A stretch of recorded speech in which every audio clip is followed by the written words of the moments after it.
గౌరవ సభ్యులు 2019 నుంచి 24 వరకు చంద్రబాబు నాయుడు గారు పారిపోయారని మీరు అంటున్నారు అధ్యక్ష. మీరు నాకు తెలిసినందుకు మీరు ఎమ్మెల్యే కాదనుకుంటప్పుడు చంద్రబాబు నాయుడు గారు హౌస్కి వచ్చారు, శాసనసభ సాక్షిగా నా తల్లిని అవమానించారు అధ్యక్ష. అది గుర్తుపెట్టుకోండి. మీరు గౌరవ సభతో వస్తున్నారు, మా తల్లిని అవమానించారు. ఈ రోజు మీరు కావాలని పోస్టులు కూడా అట్టని పెడుతున్నారు. మా తల్లిని అవమానించారు. ఆ రోజు మీకు గుర్తురాదా? ఎన్ని ఎక్కడ అవమానించలేదు సార్, ఎక్కడ అవమానించలేదు. మీరు ఎట్లా మాట్లాడారో. మీరు ఉన్నారా హౌస్ లో? మీరు ఉన్నారా హౌస్ లో? మీరు ఉన్నారా హౌస్ లో? ఆ రోజు కూర్చోండి. మా తల్లిని అవమానించారు. అక్కడ మీరు ఉన్నారా హౌస్ లో? షర్మిల గారిని అవమానిస్తారు, విజయలక్ష్మి గారిని అవమానిస్తారు, మా తల్లిని అవమానిస్తారా?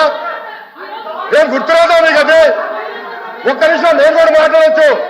గుర్తుపెట్టుకోండి. ఒక్క నిమిషం నేను కూడా మాట్లాడండి. ఏనాడు మేము మాట్లాడలేదు. కూర్చోండి. ఏనాడు జగన్మోహన్ రెడ్డి గారి కుటుంబం గురించి మేము ఏనాడు మాట్లాడాల? నేను ఏనాడు మాట్లాడాల? మా సభ్యులు ఏనాడు మాట్లాడాల? కూర్చోండి. శాసనసభ సాక్షిగా మా తల్లిని అవమానిస్తే కూర్చోమంటారా? కూర్చోమంటారా? 22 వరకు చంద్రబాబు నాయుడు గారు ప్రతిరోజు హౌస్కి వచ్చారు, ప్రతిరోజు హౌస్ నిలబడ్డాడు, సింగిల్ గా నిలబడ్డాడు. సింహంగా గుర్తుపెట్టు, సింగిల్ గా నిలబడ్డాడు, పోరాడాడు.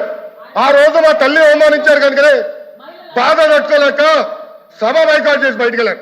కానీ ఎమ్మెల్యేలు ఉన్నారు ఇక్కడ. నిమ్మల రామారెడ్డి గారు వెళ్ళారు, స్వామి గారు ఉన్నారు, ఇతర గొట్టపాటి రవి గారు వెళ్ళారు. అది మాకున్న చిత్తశుద్ధి అండి. ఈ రోజు మీ ఎమ్మెల్యేలు ఎందుకు రావట్లేదు అని అడుగుతున్నా. 10 మంది జగన్మోహన్ రెడ్డి కాకుండా, జగన్మోహన్ రెడ్డి గారు కాకుండా 10 మంది ఉన్నారు, రాలేదు. మా తల్లిని అవమానిస్తే నేను కూర్చోమంటారు? ఇంకా మాట్లాడతాం. మేము మనుషులు కాదా? సొంత తల్లి అవమానించారు సార్ ఆ రోజు. మాడుకున్న కూర్చోమంటారు? అయితే తెలియకుండా ఏదంటే అది మాడితే ఎట్లా అధ్యక్ష?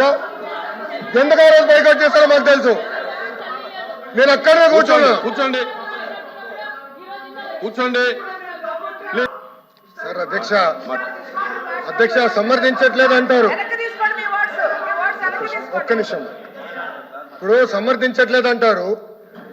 ఎవరైతే ఆ రోజు అవమానించారో టికెట్ ఇచ్చారు కదా అధ్యక్ష. మళ్ళీ సమర్థిస్తాం కాదా అది? ఎవరైతే మా తల్లిని అవమానించారో వాళ్ళకి మళ్ళీ టికెట్ ఇచ్చారు, వాళ్ళు ఓడిపోయారు, అది డిఫరెంట్ స్టోరీ. బట్ టికెట్ ఇచ్చినప్పుడు సమర్థిస్తాం కాదా అధ్యక్ష? అది ఎట్లా మారుతారు అధ్యక్ష? ఎల్ఓపి గారు దయచేసి ఆలోచించమని కోరుతున్నా. ఆ రోజు సమర్థించారు, టికెట్ ఇచ్చారు, ఓడిపోయారు ఆ వ్యక్తి. దానికని ఏమంటావు అధ్యక్ష? సో దయచేసి ఆనాడు చంద్రబాబు నాయుడు గారు 2.5 సంవత్సరాలు నాకు గుర్తున్నంత వరకు అధ్యక్ష 2.5 years హౌస్కి వెళ్ళారు. దాని తర్వాత ఎప్పుడైతే మా తల్లిని అవమానించారో అప్పుడే బయటకు వచ్చి వీడియోలు ఉన్నాయి. ఎవరేం చేస్తారో తెలుసు, రాష్ట్ర ప్రజలు ఆనాడు చూశారు, అన్ని బయట ఉన్నాయి అధ్యక్ష. మళ్ళీ ఎందుకు సమర్థిస్తారో రాకపోతే అర్థం అవట్లేదు.